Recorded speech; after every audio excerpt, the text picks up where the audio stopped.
Esa es una historia. Esa es una historia que muchísimos hubiéramos querido vivir. Y las historias, el secreto de las historias es contarlas. Y el secreto de cuando las cuentan es que las cuenten los protagonistas de esa historia. Porque si no es una versión. Entonces yo estoy aquí en Londres hoy que se cumplen, hoy es 13 de julio, el 13 de julio de 1985, en el estadio de Wembley, se dio el mayor concierto de que haya registro. Estuvieron todos, Phil Collins, Queen, Elton John, los Beatles, Paul McCartney, sí, todos los Rolling Stones, por solo hablar algunos. Y justamente en este aniversario, esta noche, un grupo de mexicanos que soñó alguna vez allá en Guadalajara que un día iban a tocar en Londres. Hoy que es ese aniversario, en el mismo complejo, en Wembley, se van a presentar Fer, Alex, Sergio, Juan, se va a presentar Maná. Y la historia para llegar al complejo de Wembley empezó hace 40 años, Fer. Hace 40 años justamente, Joaquín, empezamos a soñar con poder llegar aquí. Era para nosotros una ciudad pues, que representaba mucho lo que nosotros queríamos ser o hacer, ¿no? El rock, ese rock británico que tanto nos llamaba la atención, bueno, y nos sigue llamando, ¿no? Entonces, bueno, yo soy el más grande de ellos, pero mis hermanas eran las que empezaron a escuchar en aquel entonces, imagínate, Beatles, los Rolling Stones, cuando estaban los Beatles en su máximo, Led Zeppelin, y luego, bueno, The Who, cantidad de británicos que estaban rompiéndola en todo el mundo, incluyendo en nuestro México, y nosotros estábamos pues súper pequeñitos y decíamos, bueno, nosotros algún día llegaremos a Londres. Y lo decimos con tanta convicción que yo creo que a veces creerte las cosas con tanta convicción y las preparas tanto, las codificas y ahí vas a estar. ¿Cuánto tiempo después? Pues sí, 40 años. Sí, pero no basta soñarlas. Hay que trabajar en ellas. Exacto. Hay que trabajar en ellas porque los sueños son fundamentales, sobre todo en los jóvenes, pero los sueños no llegan solos, ¿eh? Alex, los sueños no llegan solos. No, pues ahora sí hay algo que ha hecho esta banda durante, bueno, Fer más y Juan, porque ellos desde Sombrero Verde que fundaron el grupo, pero con Maná, que ya llevamos 38 años, pues la credibilidad de que esta banda sí ha trabajado y todo lo hemos ganado a pulso, todo lo hemos hecho con toda la pasión. Ha sido una montaña rusa de emociones, buenos momentos, malos momentos, pero es una hermandad, es una familia y claro, tenemos a un mega elementazo que él nunca tiró la toalla, él siempre empujó la banda. Me acuerdo muy bien cuando me tocó estar en Sombrero Verde, quería traer la banda a Londres, quería traer la banda a Madrid, quería traer la banda porque pues era como lo que estaba pasando, sobre todo en rock en español. Y Miguel Ríos, nuestro gran querido amigo, dijo, no se vayan de Guadalajara, no se vayan de México, esto va a explotar. Pero Fer traía muchas ganas de que viniéramos acá a Londres, porque pues de aquí todos nuestros ídolos de bandas, músicos, todo ese gusanito que nos provocó querer ser músicos cuando éramos niños, ¿no? Y aquí estamos. Oye, Sergio, ¿tú soñaste también en Wembley?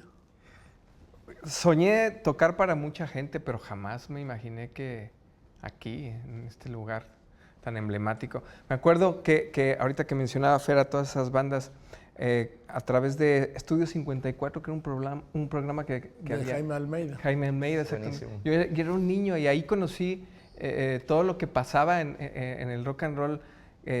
Y hablando de los británicos, Claro, los Beatles fue el primer acercamiento que hubo, pero jamás me imaginé estar donde ellos estuvieron también. Fíjate, tú sabes que Jaime Almeida era un gran guitarrista, él fue rockero en Chihuahua, él era de Chihuahua. Y cuando venía Chabuca Granda, él la acompañaba con la guitarra Chabuca Granda. Mira, qué cool. Era un fan de la música y un gran músico además, y además un músico muy letrado en la Sí, historia. sabía de la muchísimo. música. Gran personaje. Y Juan, ¿tú qué? Pues nada, ha sido como toda una aventura desde hace 40 años de que siempre admiramos a la música británica, a cantantes, y fue como un sueño, ¿no? Y fue lo que como fue como un objetivo, ¿no? Seguir trabajando, empezar tocando en fiestas de ahí en Guadalajara y después en otras ciudades de México, y luego ya salimos a España y ahora aquí en Londres. Ahora en Londres y además, ojo, ahora regresamos a Londres, ¿sí? Porque yo quiero hacer un breve recorrido, porque Maná es una leyenda. No sé si ustedes se han dado cuenta de que Maná es una leyenda. A veces uno que cuando está adentro no se da cuenta. Pero yo he entrevistado pocas leyendas. Esta es una. Gracias. Hoy- Muchas gracias. No me den las gracias. Las que tenemos que dar las gracias somos nosotros por tener este grupo y yo por estar aquí. Porque sí, nos hemos visto, nos hemos abrazado, hasta a veces hemos cantado algo, pero nunca habíamos tenido una conversación como esta. ¿En qué momento surgen los sombreros verdes? Los sombreros verdes. Bueno, voy a decir un poquito antes de separarnos de eso, algo que yo escuché que tú dijiste hace mucho tiempo, una frase y se me quedó muy grabada, en alguno de tus noticieros, dijiste, ahora hablando de que los sueños no hay que nomás soñar, sino los sueños tienen que tener un proceso, un trabajo, una evolución y un estar ahí y levantarte y caerte y estar ahí, levantarte y caerte y estar ahí y pararte otra vez, ¿no? Tú dijiste una frase que me quedó muy claro a mí que dice, la buena suerte sí existe y también no existe, dijiste, pero la buena suerte es más fácil encontrarla en el ámbito de la eficiencia. Donde hay eficiencia es más fácil encontrarte la buena suerte. O sea, no es que Checo Pérez sea un buen corredor por buena suerte. Sí. Que tuvo buena suerte de que se le alcanzó a meter la llanta, o mala suerte que le pegó el otro güey, pues sí, ¿no? Pero a mí me quedó muy claro que sí que había que hacer cosas buenas, movimientos importantes, canciones buenas, porque por ejemplo de Sombrero Verde, que ahora me preguntas eso, te retomo, fue como nuestra primaria, digamos, o nuestra prepa para luego pasar a la universidad que es Maná, ¿no? O algo ya con más concepto, un concepto de rock británico que tanto absorbimos de esto, o americano también, que hay buenos grupos americanos, pero con una buena dosis, una buena mezcla de música latinoamericana, ¿no?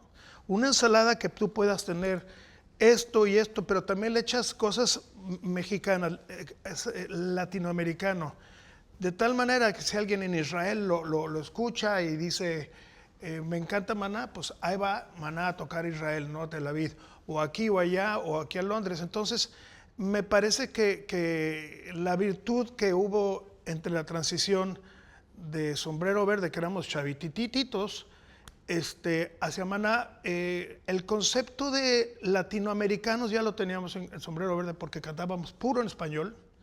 Y eso era raro porque muchas bandas cantaban en inglés. Estaban Dangerous Rhythm, Kenan Electrics, pues muchos, la verdad. Pero bueno, luego estaba el Three Souls in My Mind que cantaba en español. Y son cosas que ahorita la gente ya igual no me entiendo, ya no siente cómo fue aquello. Pero nosotros le apostamos duro al español después de Sombrero Verde. Y luego Maná puede consolidar más ese concepto de lo que estábamos buscando con Bob Marley, con las mezclas que puedes hacer con el reggae de esto, o con Celia Cruz, o con música más cubana o mexicana, Panchos. incluso los Panchos, que Sergio agarraba mucho de ahí. Entonces, Sombrero Verde fue como el principio, pero también fue el que nos llenó de sueños, como te decía, que soñábamos, que yo literalmente te platiqué que estaba soñando, que estaba en Inglaterra. Sí. Ahora, ¿cómo pasan de Sombreros Verdes a Maná y por qué Maná? Pues cuando de repente Sombrero Verde éramos 5 miembros y uno de los guitarristas se sale del grupo, entonces nos quedamos como un cuarteto. Entonces Fer y Juan y en esa época también Ulises, pues venían con todo lo que era Sombrero Verde y Fer tenía esa inquietud como de intentar hacer esa fusión más del pop rock, pero metiéndole más elementos de música latina y caribeñas. Entonces, la idea era empezar una banda nueva, que era bastante arriesgado, porque Sombrero Verde ya tenía 2 discos, ya tenía por lo menos un seguimiento importante en partes de México, pero Fer le apostó a empezar algo totalmente, un canvas en blanco. Sí, vamos a pintar esta historia, ¿no? Entonces, nos quedamos los 4 y empieza ese proceso de empezar a componer y hacer ese intento de fusionar música latina con pop rock. Y Fer también quería un nombre que fuera muy corto, fíjate, soñando que se podía pronunciar en cualquier parte del mundo, porque Sombrero Verde era un poco complicado decirlo en español. Entonces era buscar un nombre corto, pero que se podía pronunciar en cualquier parte del mundo y que tuviera un significado bonito. Entonces, Maná, que significa energía positiva en polinesio, pues ese fue el nombre que... Pero Maná también es aquel alimento, ¿no? Sí. Pan que cae del cielo, sí, correcto. Y es que es más el pan que cae del cielo o el concepto polinesio. O una con otra. Yo creo que una derivó de la otra, ¿no? Quizá creo que el concepto polinés está en libros muy, muy antiguos, entonces igual se derivó para allá. Pero nos ha ido bien ahora. En Estados Unidos muchos americanos, muchos gringos, y aquí en Londres también nos dicen mana. Sí. Pero pues da lo mismo, ¿no? Sí, no importa dónde pongas el acento, sí. Sí, Pero exactamente. que sepan, sí. Exactamente. Sí. Oye, Sergio, y luego, cuando hablan ahora de los Panchos, yo recuerdo a los Panchos y aquel, tú lo debes recordar mejor que yo, aquel requinto que tenían los Panchos. Sí. Y los Panchos eran los triunfadores en Japón, Sí. cantando en español. Sí. Y luego de requintos, pues Chamín Correa, ¿no? Con los 3 reyes era, ¿no? ¿Vale? Eran los 3 reyes con Chamín Correa, ¿no? Chamín, ¿O los 3 caballeros, o qué eran? ¿Vale? Los 3 caballeros, los 3 haces. Los 3 haces, sí. Sí, que estaba Marco. Sí, bueno, yo crecí con la música de tríos. En mi familia tuve un tío especialmente que él tocaba muy bonito, no se dedicaba a la música, pero tocaba muy bonito la guitarra de trío. Y desde chavito empecé a escuchar esa música. Y algo también que quería decir que gracias a Maná, a mi banda, estamos aquí en Londres. Jamás me imaginé la música de los tríos, específicamente en Mariposa Traicionera, por ejemplo. Siempre ha habido esa oportunidad de plantar ciertos, sea del clásico, del trío, y la música mexicana. Antonio Vibriesca, ¿te acuerdas de Antonio Sí, Vibriesca? claro, un gran guitarrista. Sí, de música mexicana. Entonces, en canciones como Vivir sin aire, Mariposa Traicionera, Era un río. Taller de un río, Cuando los ángeles lloran, todos donde la guitarra acústica tiene una participación importante. Pues yo estoy feliz de que con mi banda me den chance de meter ese tipo de cosas. Sí, oye, y entonces él oía todo esto en las bohemiadas con los tíos que les gustaba El chupe. Inflarle. chupe, el inflarle. Entonces, no solamente aprendió, ¿cómo se llama? La música mexicana la absorbió ahí en vivo, ¿no? Sino también, él no toma, por ejemplo, ninguna gota, pero cuando le decimos, a ver, Sergio, hazte el pinche borracho, así como que está súper borracho cuando empieza el güey. Ah, ¿cómo le haces tantito? Dale tantito, Sergio, ve la cara. Joaquín, aprendí a tocar el requinto. El requinto. No, una época muy bonita, muy bonita. Sí. Oye, Juan, fíjate que a veces el bajo para mí es quizás uno de los instrumentos más subestimados que hay. Sí, vamos, no puedes entender un grupo sin un bajo, pero no lo sientes así, siendo fundamental en la música el bajo. Sí, como que esa es como la imagen que tiene toda la gente de que el bajo no se ve bien, no se escucha bien, pero siempre está como acompañando, como dando la base junto con la batería. Y y es como algo, no sé, como algo que no se ve a simple vista, pues, pero sí Bueno, es que algo importante. una cosa es una canción con bajo y otra sin bajo, Sí. que es la ausencia presente. El bajo. Exactamente. Si, por ejemplo, cuando el bajo hace, y perdón que tome la palabra, porque bueno, a los cuatro nos gusta mucho el bajo, bueno, no sé ustedes dos, pero Si yo no fuera guitarrista sería bajista, sin duda. cuando el bajo deja de tocar es cuando crea ritmo. Es la ausencia del bajo lo que hace el ritmo. Entonces, si tú estás tum, tum, tum, ese silencio tum, pato, tum, tum, tum, tum, tum, tum, tum, tum, tum.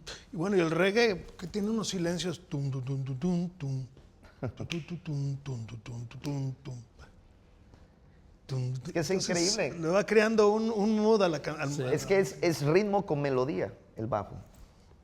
Entonces tú puedes hacer ritmo y a la vez estás dando melodía, cosa que la batería no puede ser. La batería nada más da ritmo. Entonces, Pero es esencial, por ejemplo, por mencionar ingleses que estamos aquí en Londres, claro. el bajista de Queen, ¿cómo se llamaba? Sí. John Deacon.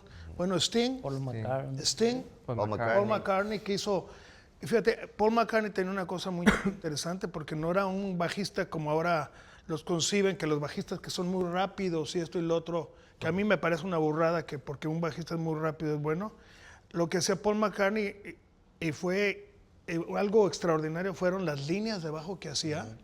Por ejemplo, la línea de Don't Let Me Down y todas esas, siguen muchos haciendo reminiscencias de esas líneas que McCartney escribió hace 40 años. Alucinante. En el bajo. Y 50 años también. 50, sí. Y sigue de gira, admirable. Sí. Bueno, entonces están en Guadalajara y dice, vamos a hacer Maná. ¿Y? Ahí empieza toda la historia. Sí, ahí empieza la historia, pero Sí. ¿cómo? No dijeron, oye, hoy vamos a hacer Maná ya, ¿eh? Ya guarden los sombreros verdes. Hoy vamos a hacer Maná. Y luego...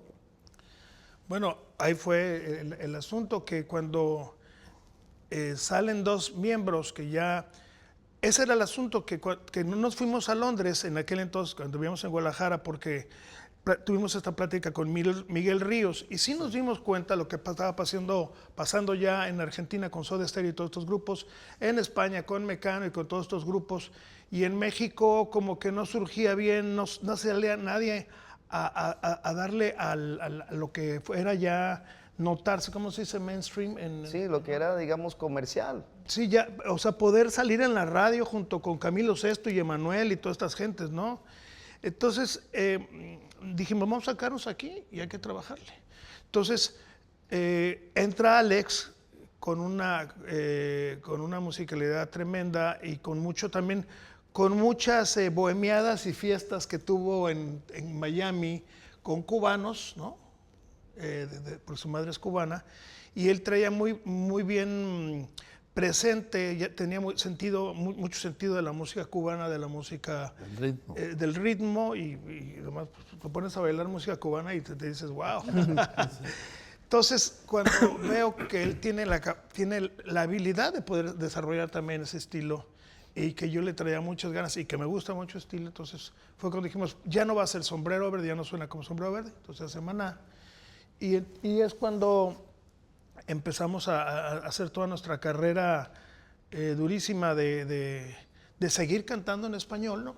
Que ese es lo interesante. Y creando las letras también distintas, letras también con una capacidad de poder hacer pensar a la gente, razonar a la gente, como dónde jugaran los niños, que ya hablaba sobre el medio ambiente hace 30 años. Es que fíjate, estas letras se pueden leer y te dicen algo. Tú ves la mayoría de las canciones, no estoy hablando de aquella época de los boleros que tienen unas letras maravillosas, como por ejemplo cuando Agustín Lara es el primero que usa el azul, que en inglés el blue es sinónimo de tristeza, sí, pero lo usa en español cuando dice azul como una ojera de mujer. Digo, esas letras, Vicente Garrido, todos esos grandes compositores, son que las puedes leer y pueden ser un poema. Eso pasa con las letras de Maná y no es común, porque si tú lees letras de muchas canciones, no solo actuales, sino recientes, no tiene ningún sentido. Sí. No tiene ningún sentido, es la música. Fíjate, es bien interesante porque hablando de los inicios con Maná, que fueron bien difíciles. ¿Por qué fueron difíciles? Porque las compañías disqueras en México no le apostaban al rock en español. Entonces, cuando Fer tiene un buen bonche de canciones para Maná, y empezamos a trabajar en estas canciones, bueno, grabamos nuestro primer disco, había una persona que le apostó a la banda, pero a la hora de producir el primer disco, pues cambió en esencia mucho lo que nosotros ya veníamos trabajando en ese cambio de sonido de Sombrero Verde a Maná. Entonces la intención era buena, pero el resultado no fue bueno.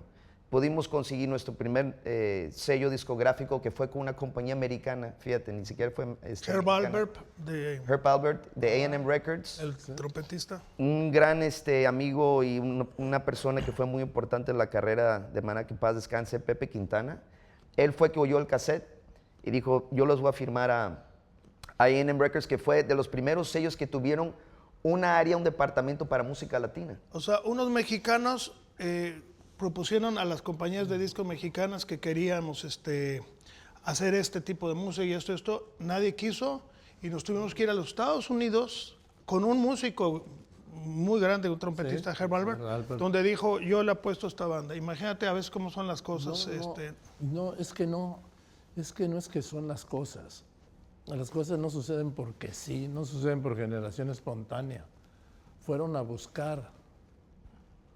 O sea, trabajaron para buscar quién, dónde, como ustedes la querían. No, las cosas no pasan, se construyen, sí, se buscan. Sí. Y se eso era consiguen. Lo que te decía, Fer tenía ese drive, esa, ¿cómo se dice? Pues esa motivación. Pero esa que te interrumpa. Entonces, sí, es que si no se da lo de Herb Alpert, sí, pues a lo mejor seguirían en Guadalajara. Pues fíjate, entonces ahí te va. Entonces, imagínate, Sombrero Verde, que era una banda independiente que se manejaba, o sea, Ulises, que era el guitarrista, era también el que hacían las contrataciones.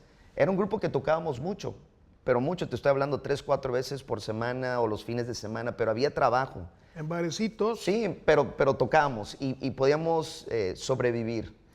Cuando nos cambiamos a Maná, firmamos el primer contrato con A&M Records, cambiamos y empezamos a trabajar con una manager, sí, pensando que esto también nos iba a dar resultado.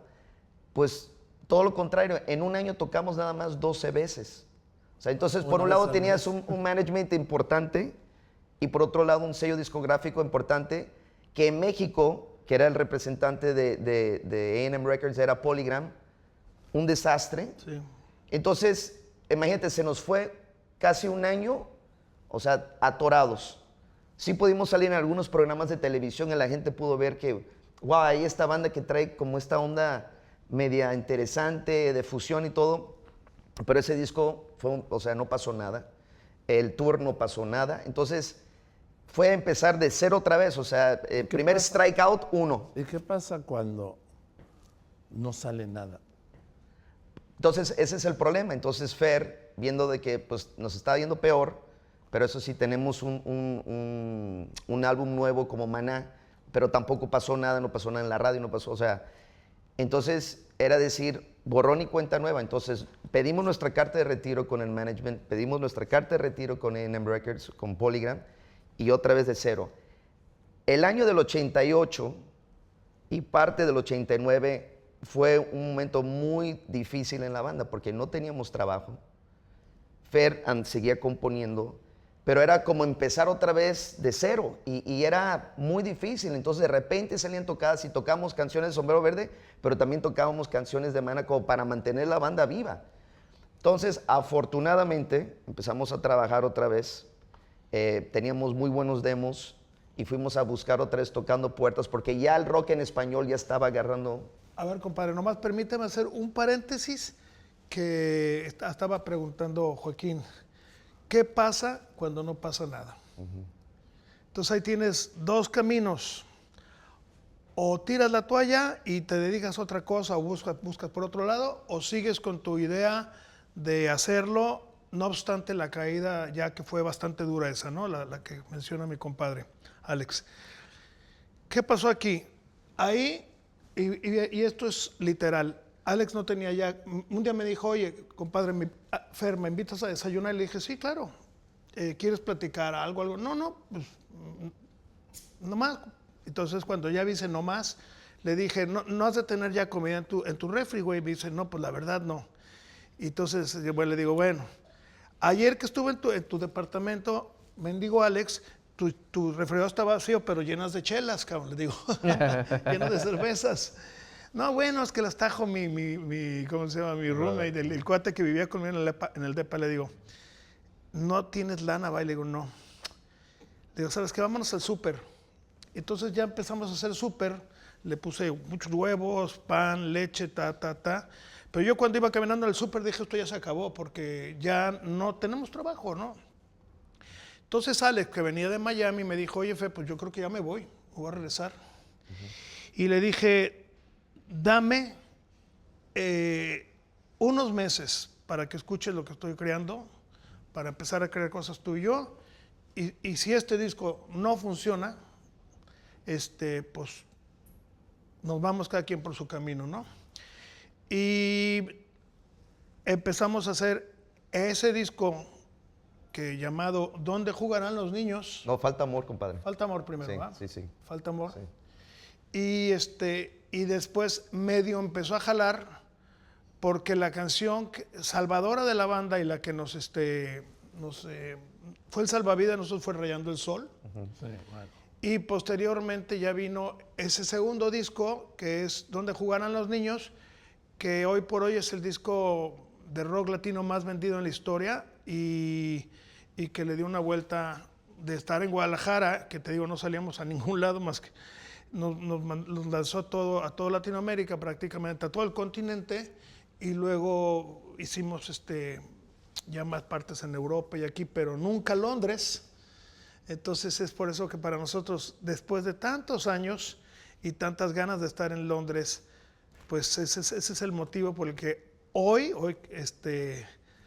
que vamos a hacer el concierto es un día para nosotros Sí. pues muy memorable. Ahora, déjenme ir a las fechas, ¿sí? Están hablando de, primero, 1986, ¿no? El país estaba roto, estaba deshecho en las finanzas públicas, en los bolsillos de la gente y en el corazón. ¿Por qué? Por el terremoto del 19 de septiembre de 1985. Y todo eso influye y es determinante y marcó aquella generación. El país roto, 20,000 muertos, la duda de si el ejército volvería a los cuarteles, la ausencia de autoridad y la sociedad organizada en la calle a pesar de los llamados del gobierno, es decir, permanezcan en sus casas. Ahí es donde surge la ahora llamada sociedad civil, cuando la gente se organizó para ayudar a los que habían perdido todo, incluso hasta la vida. Ese era el escenario nacional en el que se estaban organizando, Sergio. Sí, yo tenía 13 años en esa época. Vivía en la Ciudad de México, justamente 15 días después, antes del temblor, me mudé a Aguascalientes con mi familia. Y yo ya estaba en la música, pero no profesionalmente. Y efectivamente fue una época muy difícil para todos. Sí, y lo que creo que también nos está queriendo decir Joaquín es que cuando un país tiene ciertas crisis o ciertos problemas, A ver, esta fue la peor tragedia que ha tenido la Ciudad de México en su historia. En su historia, no quiero irme a la conquista de Tenochtitlan, ¿sí? Pero en el México poscolonial, la peor tragedia. Y además, uno como reportero que cubrir huracanes y terremotos en otros países, no, aquí eran mi gente, eran mis amigos, mis conocidos. Es muy diferente. Y la gente se rompió. Y ustedes estaban tratando de unirse. En ese escenario desastroso.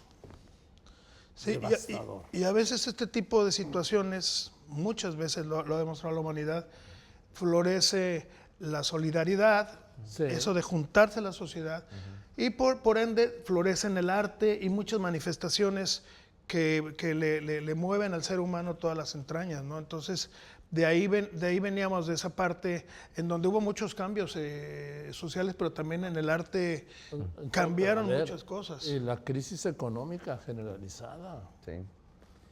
Pero fíjate, otra vez, hablando En de ese escenario es cuando se da esto, ¿no?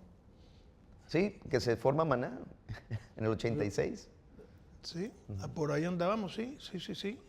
Ese Maná se forma en el 86, Sí, 86. 86. 87. Primer disco sale en el 87, no pasa nada. 88, una etapa muy, muy difícil. De, como dice también, de igual o le seguimos o tiramos la toalla. Y como dijo Fer, y esa canción de Rayando el Sol fue el salvavidas, digamos, esa canción salvó la banda. Y fue muy interesante porque me acuerdo que íbamos con nuestro cassette a diferentes compañías disqueras y ya estaba el movimiento del rock en español, rock en tu idioma, todo el movimiento que venía de Argentina, todo lo que venía de España, ya las compañías disqueras, ya apostándole a las bandas, pero de todos modos con productores españoles, con productores argentinos. Y nosotros hicimos algo que igual pudo haber sido un desastre. Y hay que darle el reconocimiento a Warner México, porque cuando ellos escuchan ese cassette y oyen el tema de Rayando el Sol, y Pepe Quintana otra vez entra ahí, otra vez a la historia, porque dijo, oye, ¿qué pasó con ustedes? No, pues él se había cambiado del departamento de música latina de A&M Records y ahora estaba encargado del departamento latino de Warner. México. México, correcto. Entonces, cuando él oye el cassette, dice, wow, esto está increíble, está muy bien. Pero Fer y yo nos animamos a producir ese disco. Y eso ellos nos dieron la confianza, Warner, de no traer un productor para ponérselo a Maná, ¿no? Que a veces también era un tricky business, eran business ahí que por abajo de la mesa se daban dinero los productores y la compañía. Aquí se rompió esa cuestión tan difícil y dicen, encárguense ustedes. Así, nos soltaron un billetito para producir. Me acuerdo que en este disco de ¿Dónde jugarán los niños? Lo acabamos íbamos como al 60-70% de la producción. Estábamos grabando en Los Ángeles, de lo mejor, ¡pum! El billete se nos acabó. Entonces me acuerdo que hablamos a Warner y dicen, no, pero si ya les dimos tanto, dice, y ustedes no son una banda que venda 100,000 discos, dice, no les podemos dar más. Y nosotros, por favor, denos $20,000 más y ya con eso la armamos. Sí. O sea, ahí van como oxígeno. Pero fíjate, acuérdate, compadre, que aquí fue lo interesante con lo de Falta Amor. Cuando ya terminamos de hacer el disco, la compañía nos da la oportunidad de producirlo. Teníamos muy claro cómo queríamos sonar, ya por la mala experiencia de lo que pasó con el primer disco que hicimos. Entonces me acuerdo cuando estábamos firmando el contrato con Warner, había un abogado español que estaba leyendo las cláusulas y había una cláusula que decía que si este disco no vendía más de 50,000 copias, la compañía disquera estaba en obligación de ponernos un productor para el siguiente álbum, porque habíamos firmado por 3 discos. Entonces yo, pues cuando él dijo eso, yo la verdad solté la carcajada. Y como que se molestó el abogado conmigo, dice, ¿qué? Que se te hace, que van a vender más de 50,000 copias. Digo, yo te puedo asegurar que si ustedes hacen bien su trabajo, este disco vende más de 100,000 copias. Pues, ¿qué pasó? Vendió 100,000, 200,000, 300,000, 500,000. 500,000. Copias. Eso era algo que nunca había pasado con una banda de pop rock en México. Entonces, claro, eso les dio ya la confianza. Y fue increíble porque los fans en realidad fueron los que cuando empezaron a poner esa canción en la radio, los fans eran los que estaban llamando. Y en el disco, cuando habían discos, Sí. el teléfono que viene atrás del LP es donde vivía Ulises, era el teléfono de su casa. Entonces la gente empezaba a llamar y llamar, y entonces empezaron a salir más contrataciones, más tocadas, y como dijimos, yo creo que ahí esto está empezando a despegar, y así fue. Ya no nomás tocábamos en bodas y bautizos. Y Oye, pero eso era 1988, 1989, 89. sí, finales 89. Que veníamos, Sergio, de una crisis política terrible tras las elecciones de 1988, cuando Cuauhtémoc Cárdenas acusa a Carlos Salinas, que no es nuevo el tema, de fraude electoral. Ay. Pues yo era un niño, no sabía muy bien Tú eras un cómo niño. estaba la cosa. ¿Y tú, Juan? Sí, pues yo nunca he sido muy seguidor de toda la política y del gobierno de México, pero sí sentimos mucha, como, no sé, como algo como triste de no poder hacer nada y seguir tocando y seguir intentando hacer conciertos y eso. Y bueno, también fue algo como de intuición de seguir, Pero, de lo que va a pasar, de lo que... pero es que eso a lo mejor a ti no te interesa, como a mucha gente no le interesa, pero en el ánimo social sí. Entonces, en ese ánimo social, enojado, derrotado, decepcionado, es muy difícil. Pues la gente escapaba precisamente todo eso y iban a ver las bandas. Y habían conciertos y había, o sea, fíjate, era muy loco porque sí, todo esto socialmente estaba pasando, pero a la vez la gente tiene que encontrar una forma como de distraerse de todos los Pero problemas. no había dinero. Eso me encanta porque en México, los mexicanos igual no hay dinero, pero siempre encuentran dinero para el desmadre. O para ir a la fiesta o ir a conciertos, o sea, es de verdad, es admirable. O para irse al Mundial de Qatar. sobre todo los políticos, ¿verdad? Pero fue de verdad, Joaquín, fue algo increíble porque de verdad, ver todo lo que ha pasado con Maná, nuestra historia, de ver, como te decía, muchos momentos inclusive de crisis, o sea, siempre, y seguimos siendo una banda muy unida, ¿sí me entiendes? Siempre, nunca se derivó, se desvió el barco, siempre había como una meta, y la meta decía, bueno, pues si podemos ser una banda famosa en México, pues ya.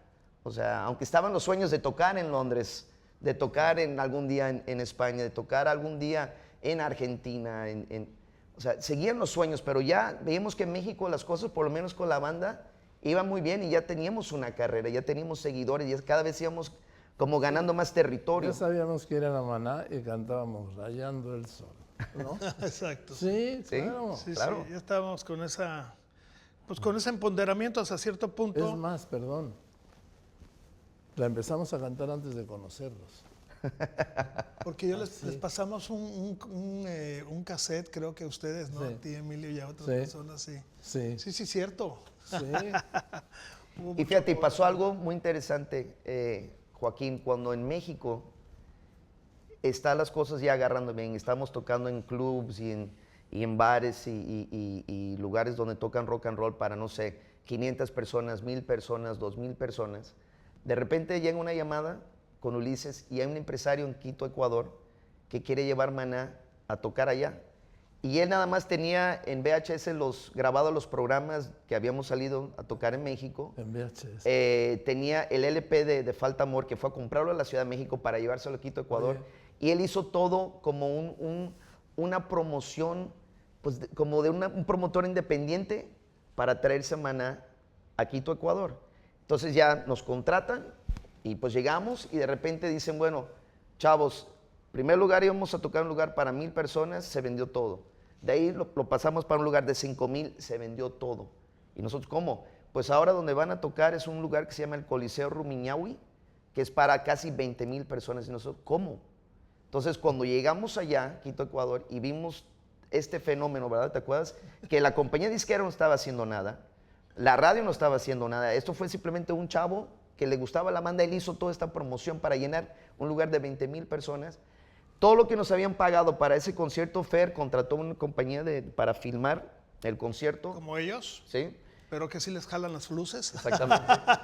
Y que de repente, al vivir esto, dijimos, oye, imagínate que si la compañía disquera se pone las pilas, esto puede pasar no nada más aquí, sino en todo el resto de Latinoamérica.